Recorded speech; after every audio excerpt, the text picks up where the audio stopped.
और उनका एक कारण ये भी है कि समझे खगही कर भाखा, ताते उमा गुप्त कर रखा।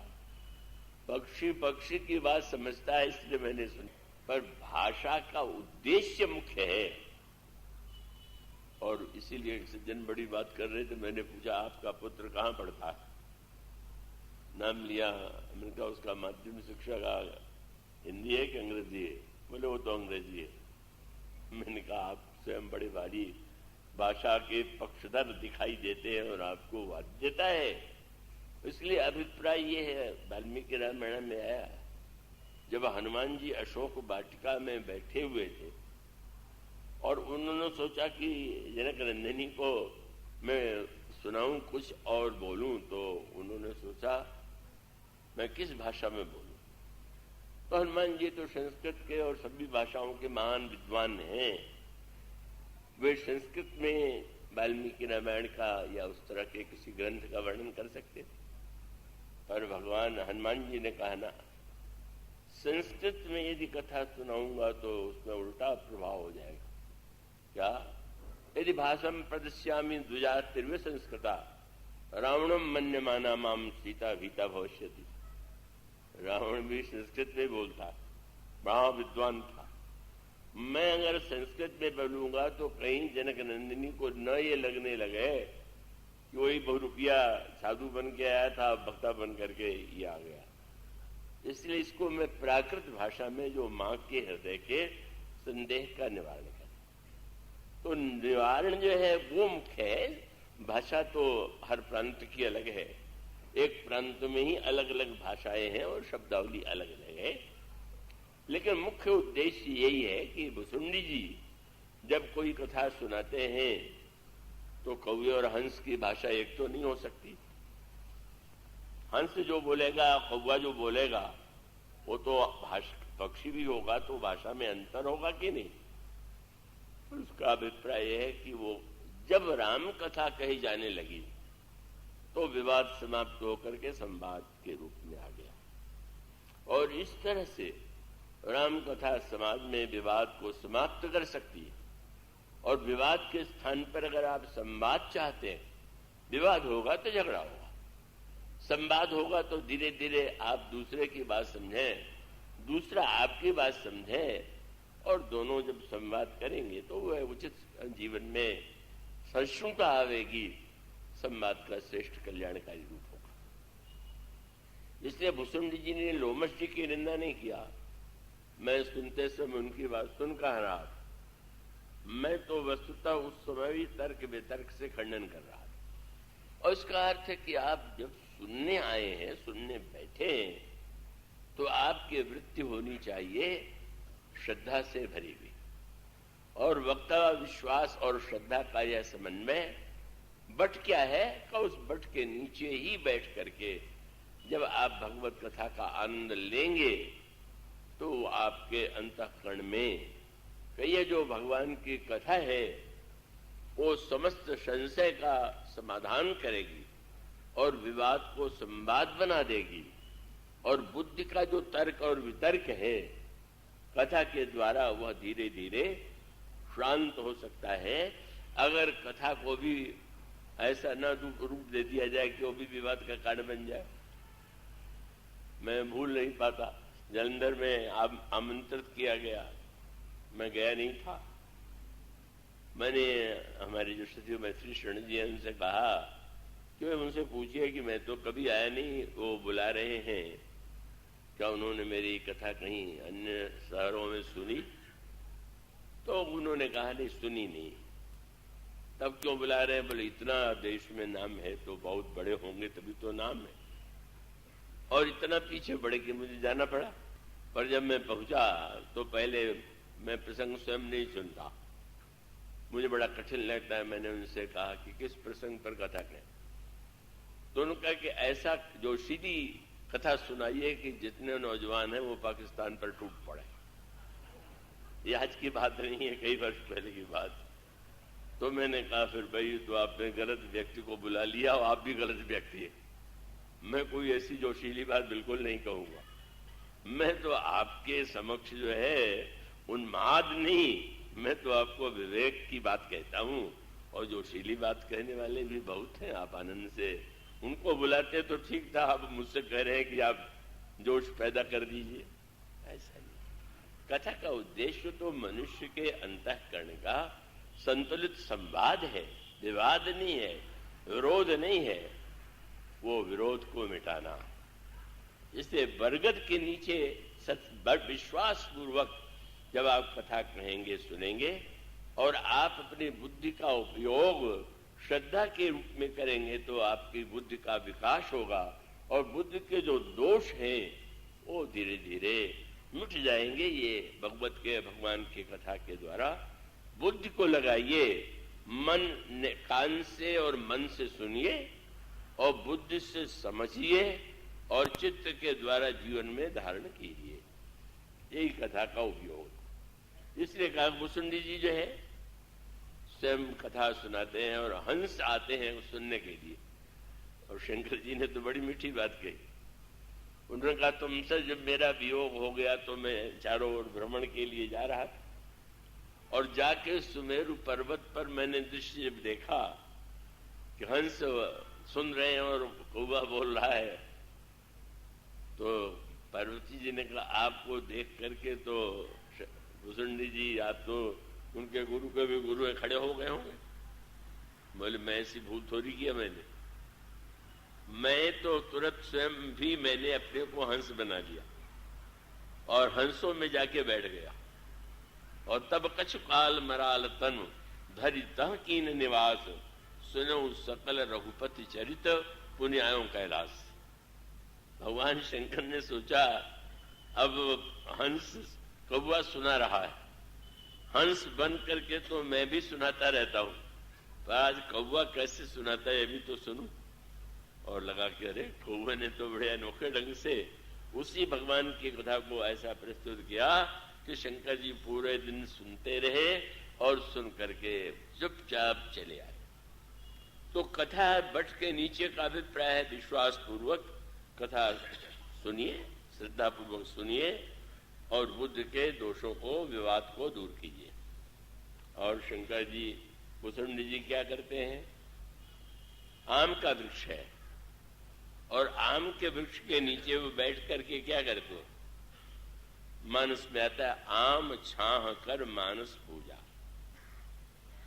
आम के वृक्ष के नीचे बैठ करके वो भगवान की मानस पूजा करते हैं। तो ये आप लोगों में से जो लोग उपासना आदि के अभ्यस्त हैं वो थोड़ा सा उपासना माने, मन में ध्यान किया, भगवान को हम स्नान करा रहे हैं, भगवान को वस्त्र पहना रहे हैं, भगवान को माला पहना रहे हैं, भगवान को भोग लगा रहे हैं, इस प्रकार से मानस पूजा। पर मानस पूजा तो आम के वृक्ष के नीचे बैठ के कही, आम छाह कर मानस पूजा, इसका अर्थ क्या, आम वृक्ष के रूप में तो वृक्ष है ही है, पर आम के जो अनेक नाम है उसमें से एक नाम क्या है, रसाल, जो इतना रसमय है कि अन्य पक्षियों अन्य फलों में भी रस है, पर आम का रस सबको बड़ा प्रिय, तृप्ति देने वाला है। और ये इसका मानस पूजा करना है ना, तो मन को आवश्यकता है रस की, रस चाहिए उसको।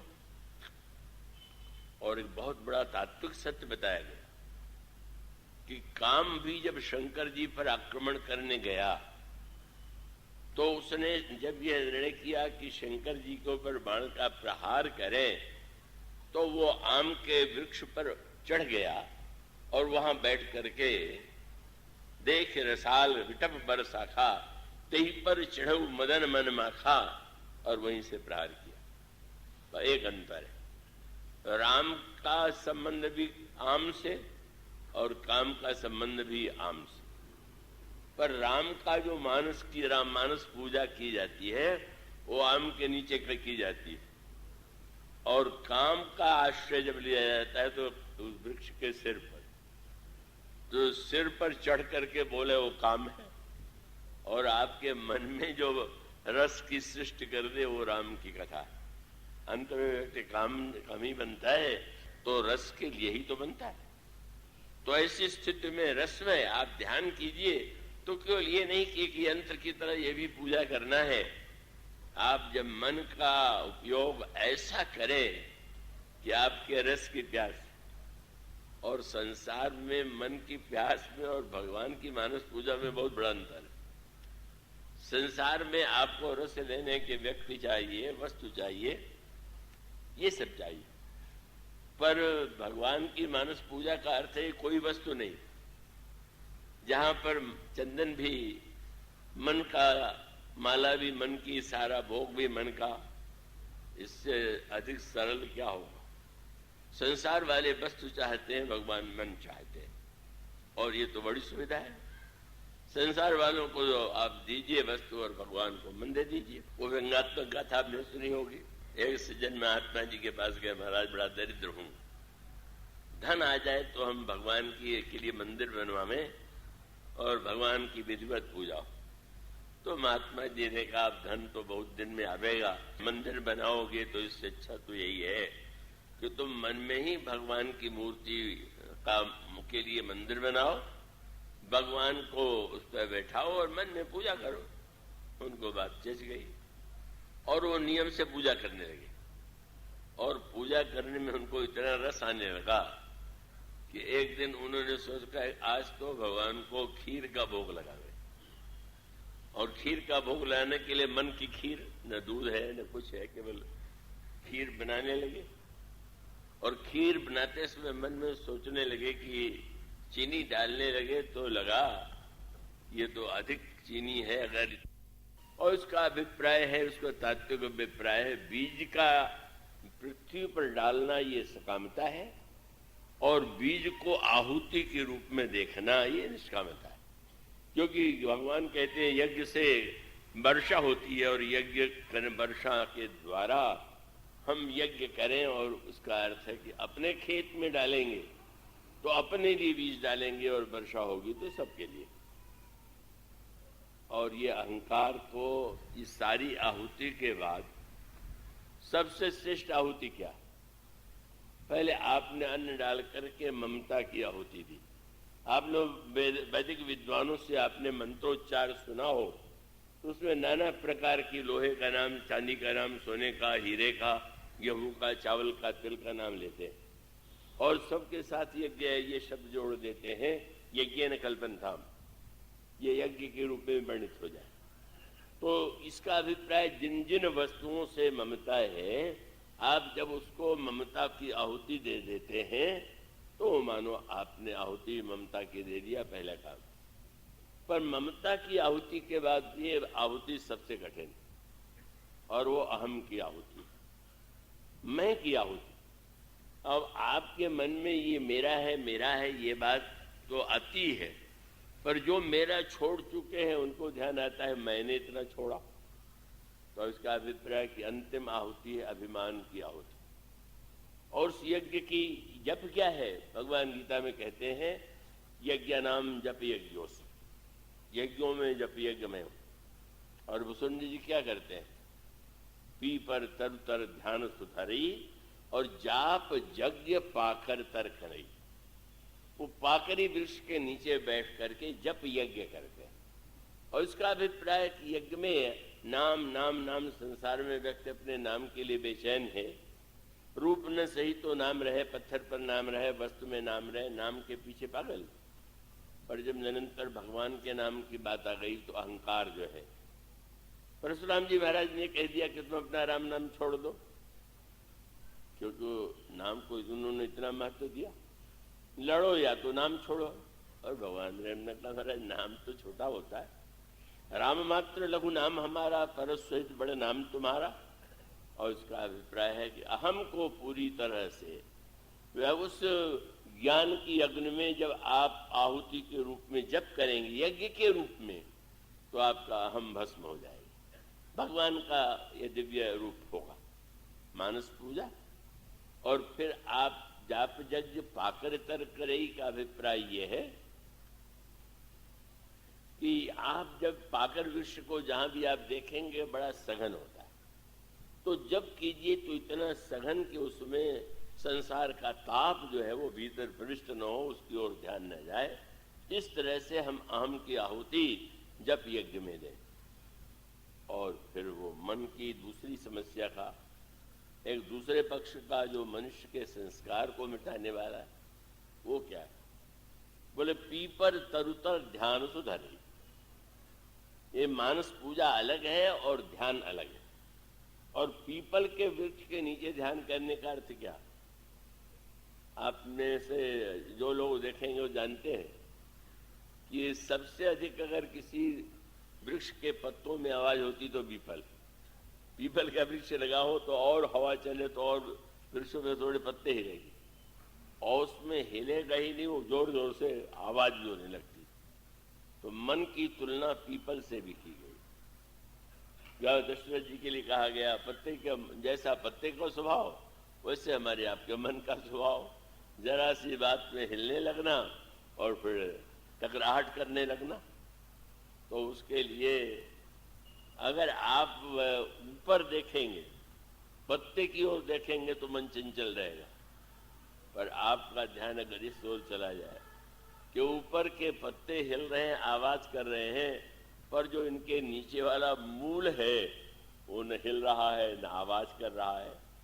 जब आप संसार वृक्ष को देखेंगे तो आप मन अशांत होगा और उसके मूल की ओर जब आपकी दृष्टि जाएगी, अव्यक्त मूल मनादितर चार निगमागम भने सटकंद शाखा पंचबीस अनेक पर्ण सुमन घरे।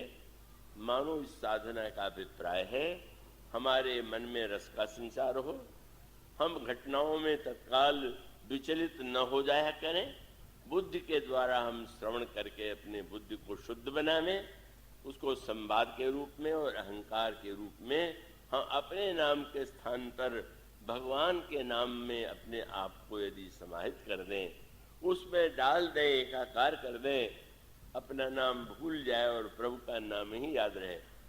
हनुमान जी रावण की समागम में गए तो रावण ने पूछा कि बंदर तू अपना परिचय तू दे।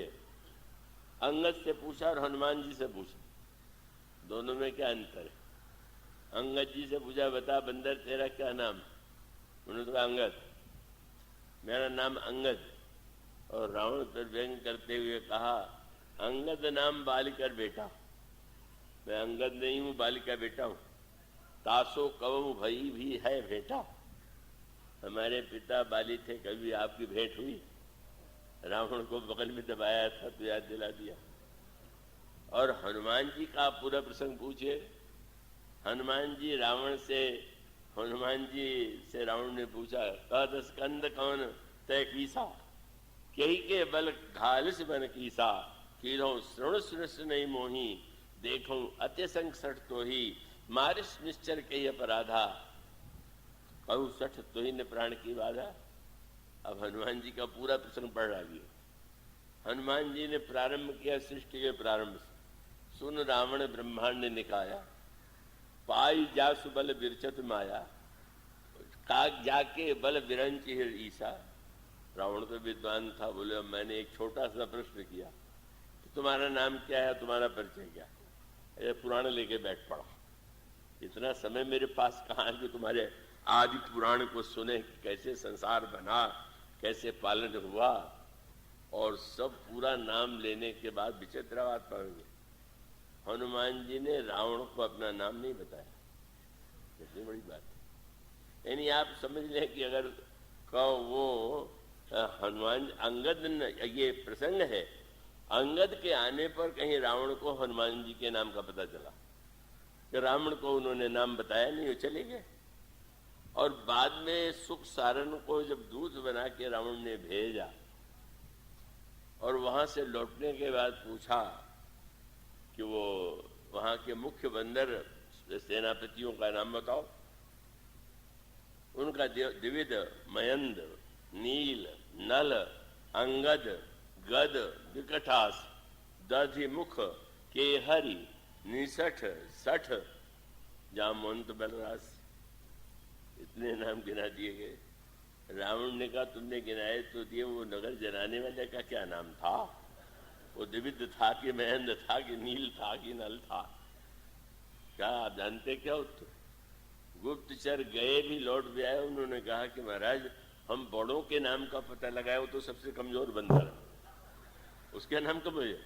जयपुर दहेव हतेऊ सुत तोरा सकल कबिन मह तेई बल थोड़ा। नाम नहीं बताया, और हनुमान जी ने नाम भी बताया तो विभीषण को, और विभीषण को जब बताया तो उन्होंने कहा चलिए आप तो संत हैं, आपके नाम का जब करें, तो कहने लगे मेरे नाम का फल भी सुन लो। क्या बोले? प्रात ले जो नाम हमारा ते दिन ताइले मिले हारा। सवेरे जो मेरा नाम ले ले उसको भोजन दिन भर नहीं मिलेगा। आप डरिएगा नहीं, हनुमान जी को कहने दीजिए, वो तो संत हैं।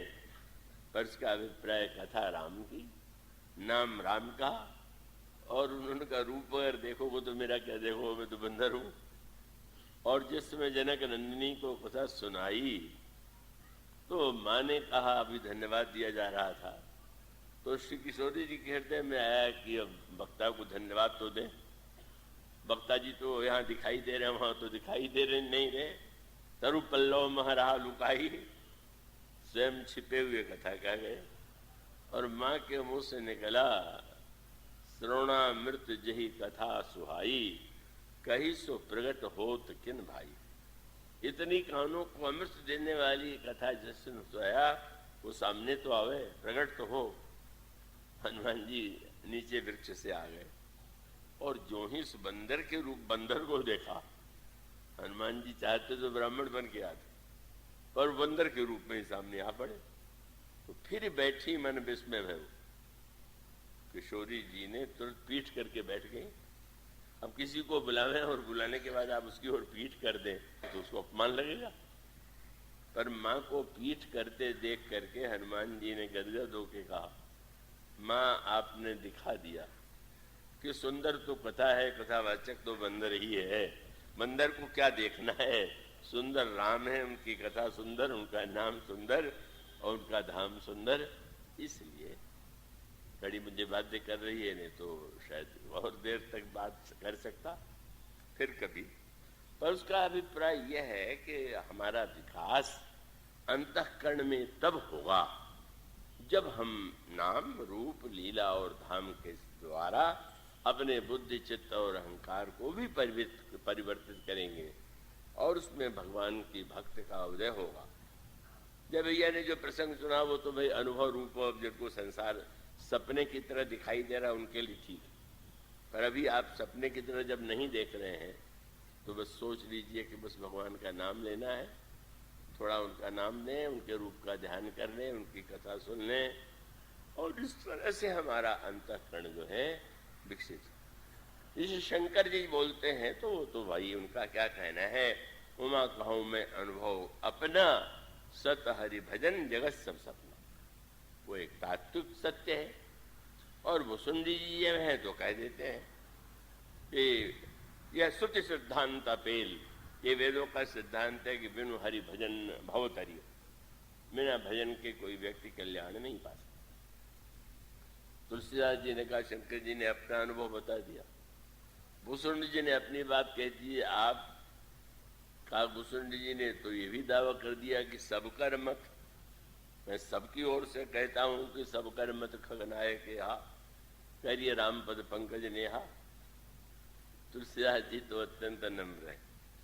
उन्होंने कहा मैं क्या करूं, मैं अनुभव के रूप में और शंकर जी की तरह बोलूं तो मेरी दृष्टता होगी, और भूसुंडी के रूप में दावा करूं कि मैं वो कह रहा हूं सबका यही मत है तो भी। और याज्ञवल्क्य जी और भरद्वाज के संवाद में याज्ञवल्क्य तो ऋषि जी हैं, ये सब कहने और के बाद है, पर आप उन्होंने अंत में ही कहा।